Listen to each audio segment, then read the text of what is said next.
And so at this time, if I may, if I could bring Mr. James Allen to the podium.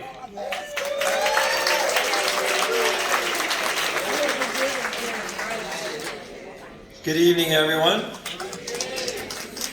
So, did George just say something about the chicken ranch? That's not legal in the state of New Jersey. That's Nevada, right? So, and just only for singing humor, I'm not the CEO of the Seminole tribe. The wonderful and beautiful members of the tribe would have heart failure. I'm CEO of Seminole Gaming, which is the gaming division. The tribe itself is obviously under their own independent constitution, and you need to be a member of the Seminole tribe, obviously tying back to the Indian Gaming Regulatory Act of 1988. So just a little housekeeping there. How many people have been to one of our community meetings, as George stated, previously, prior to COVID?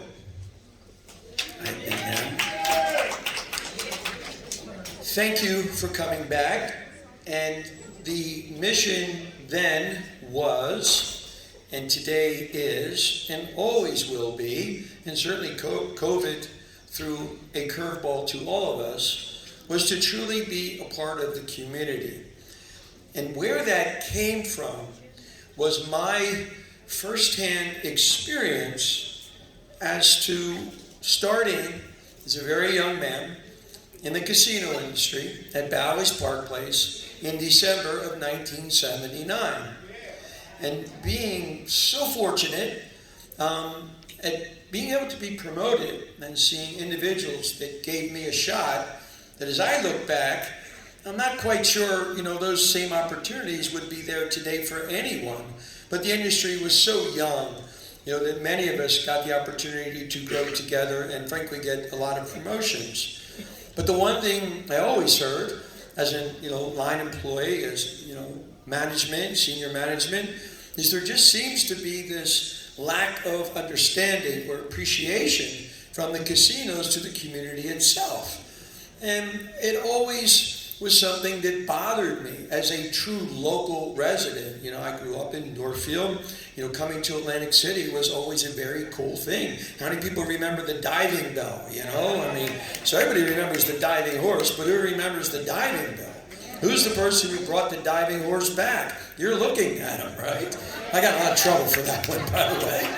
But so it's always been, something that's very important. It's my heritage, it's my roots. It is, as I've stated many, many times, me, the Seminole tribe, and most importantly Jack and Michael and Joey, we didn't buy this building because we are locals. It certainly is the reason why I think we have so much passion for the community. We bought the building because we thought it was such a shame as to what happened to it, and we knew that we could make it something special again. So my question is, does anyone know what you were doing 5 years ago? 5 years ago. You know what I was doing? I was probably working 18, 20 hours a day in this building, getting it ready to open on June 28th. And one of the things that's really important is, and we were talking about this in our global Hard Rock Leadership Conference, which I'm going to get to in a moment, is one of our COOs, John Lucas, came to me. It was about 2:30 in the morning, and we were actually walking through the back of the house, coming out over by the main concourse that goes to the parking garage. And he said to me real seriously, he goes, "Jim, I don't think, do you really think we're going to make it?" And I said, "John, don't ever ask me that question, because we are going to make it, right?" But what people don't realize that you could have come into this building around Thanksgiving and pre-Christmas, and we were still selling the old furniture, right? It was on the first floor. We renovated over 4 million square feet in basically a period of 7.5, 8 months. People say, Joe, you remember, right, Michael?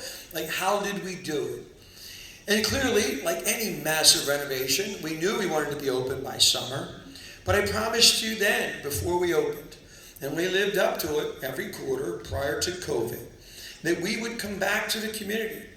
We're not afraid of the report card. We didn't get everything right, but I promised I would stand in front of you because we truly wanted that olive branch. We truly want to be part of the community. We don't want to be perceived as some company that comes in here, makes all kinds of money, and doesn't give back to the town. I assure you, Michael, Jack, and Joe, we've had more meetings with more individuals. Whether it's roads, whether it's traffic lights, the list goes on and on, that have nothing to do with Hard Rock, but just trying to make Atlantic City better. And no one, we literally just got done our monthly partners meeting, we were talking about how much money we spend on entertainment. And we literally were saying, well, we certainly help the rest of the town and the properties because a lot of people come to Atlantic City, specifically the Jonas Brothers on a Tuesday night in Atlantic City. No one does midweek entertainment anymore, right? But we were virtually full in Hard Rock Live. So we promised we would do those things, and we did. 2 other housekeeping items before I get to my slide presentation. And Reverend, maybe you could just give us a moment of silence, because for those of you that do not know, this is the 3rd year anniversary of the death of George Floyd.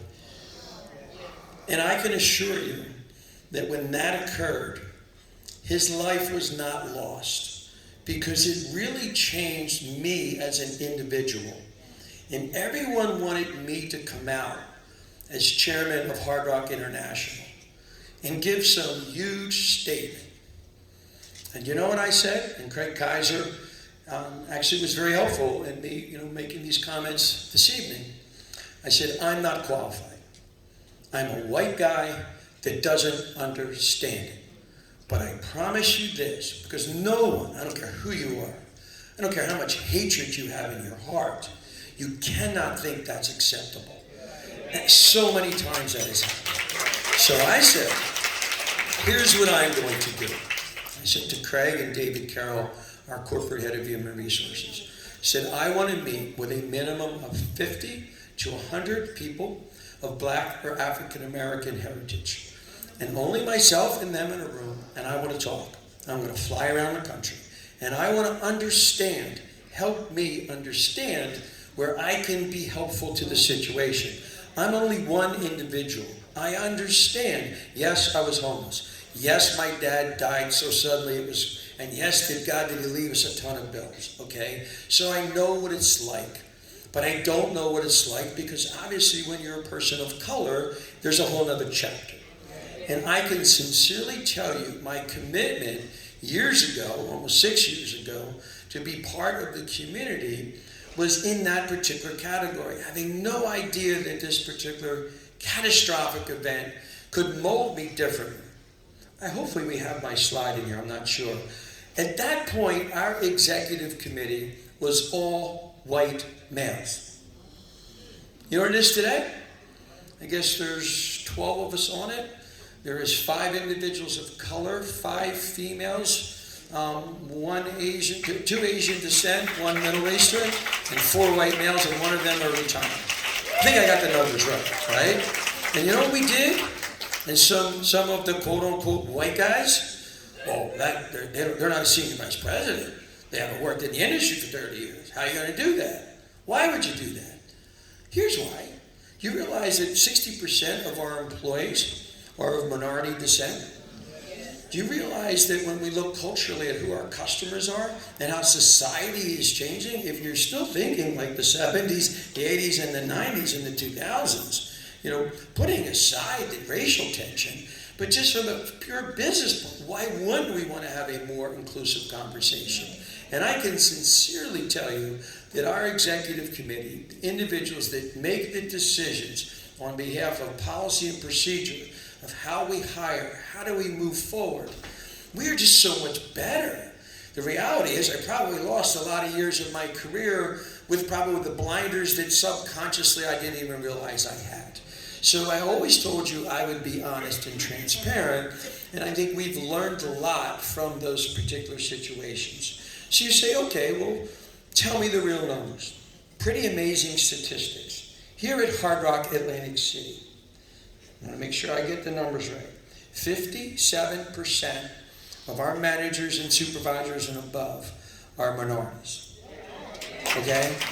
That is so important, because I just told you that we worked from the top down with our executive committee, right? But the most important thing is creating a management environment where people get promoted from within. Just like, I was an assistant supervisor, then a supervisor, then a manager. So we made progress there. We Hard Rock were always very good at it, but it's something I think that we're very proud of. 62% of all of our employees are minority. 23% are minority residents. 23% are Atlantic City residents. 89% are Atlantic County residents. 62% of all our employees are minorities. And 40% separately of our supervisors and above are females. So I assure you, and I think our challenge is still out there. We certainly are very respectful to the other CEOs in the industry.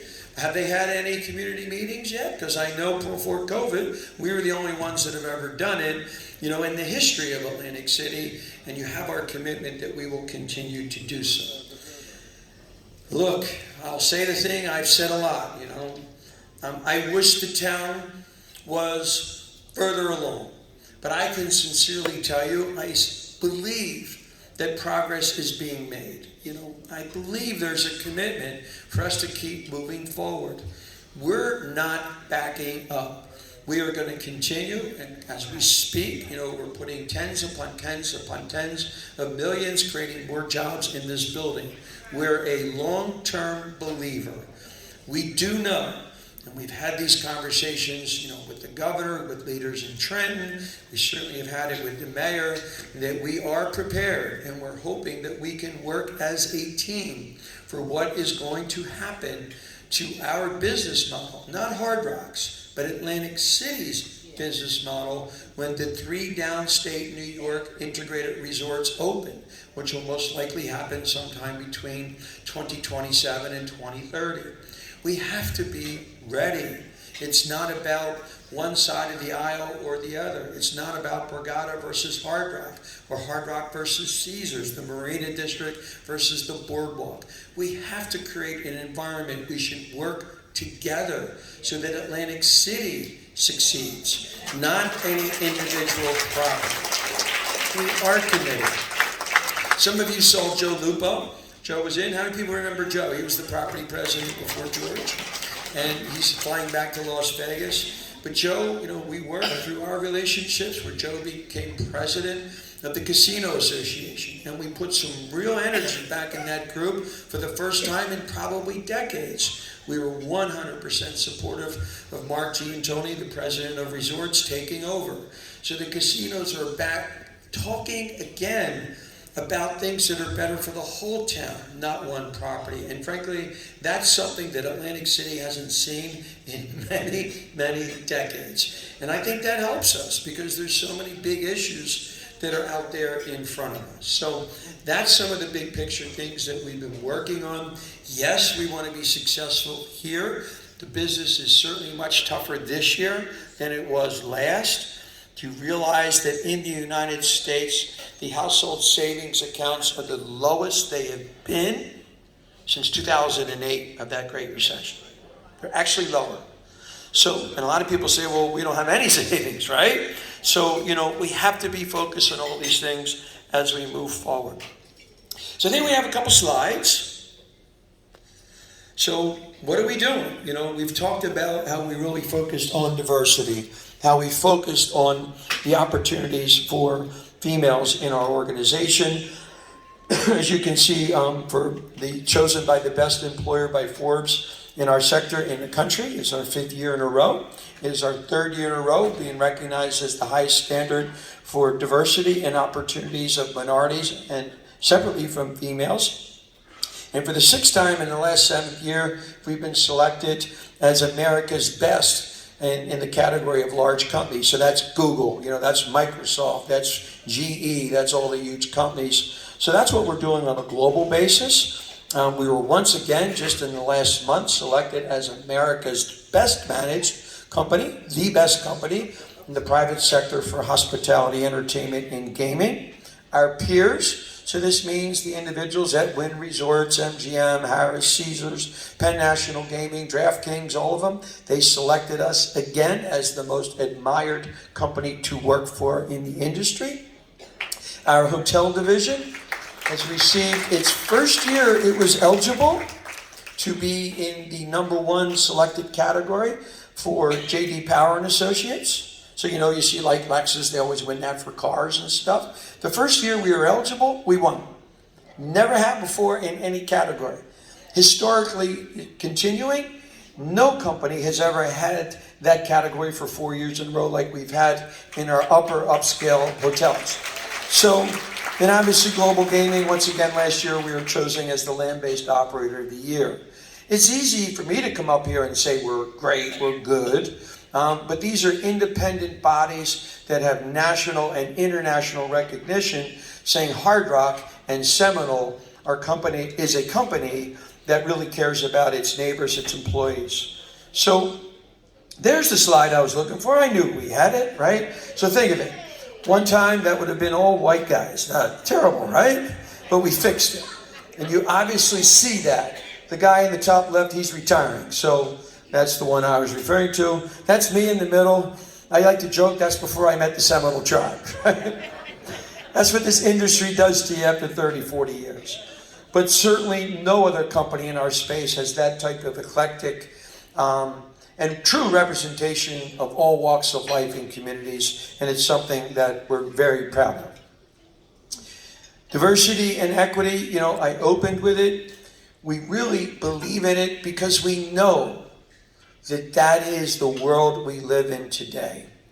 I sincerely, as a person, not as an employee or any affiliation of Hard Rock, I just don't understand how the world, but specifically here in the United States, how we've gotten so partisan, how it's gotten so difficult to talk about anything. There are people on the extreme left. There are people on the extreme right. We're not suggesting that we don't respect their points of view. But we cannot, as a society, in my little Jim Allen humble opinion, just be driven by some things that really don't necessarily impact all of us. We need to be respectful. We need to be good listeners. But boy, if we don't start finding some middle ground, it's getting a little scary. We need some fresh blood. I'm not picking a side against Biden or Trump. The only thing I'll say is neither one of them should win, okay? I mean, let's be honest. And if I just offended someone, you have my apology. But you know what a leader does? A leader is honest. And a leader figures out a way to bring people together. And think of it. We are days away from defaulting on our debt. And for political reasons, we can't get the debt ceiling raised. Because everyone knows it's going to get raised. All right? If anyone thinks it's not, you're mistaken. But strictly for political reasons. And that is sad. And if you deliberately market yourself to certain groups that will create hatred, then you really shouldn't be in a position of leadership. Read between the lines, right? So the reality is, we need diversity. We need inclusion. We need to bring people together in life before we start talking about Hard Rock or business. And it's something that we're very, very passionate about, And we have these different groups, okay? We created, I think we have, what was the number? You remember, George? I think we've got 9,000 people or so that have been trained. And we have 3,000 people in these groups. What is it? If you're a veteran, you can be in a group that Hard Rock coordinates on a global basis, not just the United States. If you're a person of color, there's a group for you. If you're a person of Asian descent, if there's a group for you where, you're into some of the protected classes sexually, any of those conversations, we want to make sure that you have a place to go. There is independence. There's not a mindset of one particular point of view so that we can take that information and try to make our organization better. And that's something that I think the more we do as individuals, not just as companies, and be good listeners, you don't have to agree. We're not going to agree on everything. There's certain things that just by the nature of who I am as a person that I may not agree with, say, Joe or Michael on. But certainly I have to be a good listener if we want to move forward. So a couple things we have been doing. We've been trying to grow the business. And since we last met, we purchased the Mirage. Has anybody ever heard of the Mirage? So it's interesting. Guess how much this building cost when it opened? Correct. $1.1 billion is what the Trump organization admitted to. I assure you it was more than that, right? And I bought it from Carl Icahn. Well, I should say we bought it from Carl Icahn for $50 million. So I guess we did an okay deal. We put $550 or so million into it. But the Mirage, okay, this opened April 2nd, 1990. The Mirage opened in December of 1989. Do you know how much it cost to build? $675 million. This building was the most expensive building in the world ever built in the hospitality space. Not just gaming, but the hospitality space. So I guess we are collectors of classic buildings. We bought the Mirage for $1.1 billion. We're basically leveling most of it. We're building one of our iconic guitar-shaped hotels. That is actually the placement of the guitar. That's the original version of it. We actually got approval for 780 feet. We'll probably end up just shy of 700 feet. That's actually taller than Revel. So we hope to have that project open sometime in late 27, early 28. Next month, we are announcing breaking ground actually on this legendary project in Athens, Greece. So we're really excited about that. That is on the Mediterranean. It's part of an $8 billion mixed-use complex. This is our project in Barcelona, Spain. So, that is, that's what happens when people, like I always tell people, please don't tell me no, because I'll try to figure out a way to move forward. They said, Jim, your building's too high. I said, okay, no problem. I'll just put the guitar in the playing position, right? So, there we go. We're now within zoning. No one got upset. This is our project in Mexico City. So this is something that we finally got done. We're actually waiting on the Presidente's office for the announcement, which will be sometime in July. But that is a done deal. Bristol, Virginia. This will be completed. The temporary is open right now. The final product will open July of next year. Rockford, Illinois. The temporary is also open. That is the, let me see, the early part of, I believe it's late 24, early 25. And this is a great opportunity for the brand. This is out actually in Bakersfield, California. The actual site is just about identical to another casino called Seminole. All the gaming in California is through Native American sovereign nations. This is the closest site to the population of Los Angeles County. So we're very excited, number one, about how it expands the Hard Rock brand. But once again, we're able to help a sovereign nation that frankly really has zero funds right now. We've put up all the money. We purchased the land. We took the process working with the tribe through the Secretary of Interior's office. And in Jamaica, anybody want to go to Jamaica, man? Yeah, all right. Jamaica, this is a project we have in a partnership with the Jacob family. We have broke ground on this, so that is something that's moving forward. And it really just is to demonstrate that while Atlantic City is incredibly important to us, but at the same time, we are a company that has diversity, in economic diversity. So we will be able to withstand a storm if we have a recession, if the marketplace gets a little stressed because of the expansion happening in, the lower part of New York City. In closing, Hard Rock has mottos. Love all, serve all, save the planet, all is one, and take time to be kind. And the brand, during COVID, celebrated its 50-year anniversary.